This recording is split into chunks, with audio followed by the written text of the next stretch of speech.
Which destruction was the craziest? Like and comment. 5 tons of steel.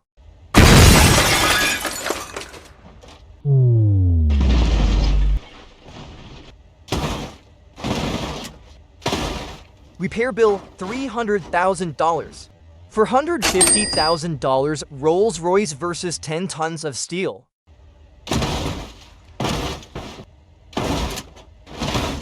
Totaled for $150,000.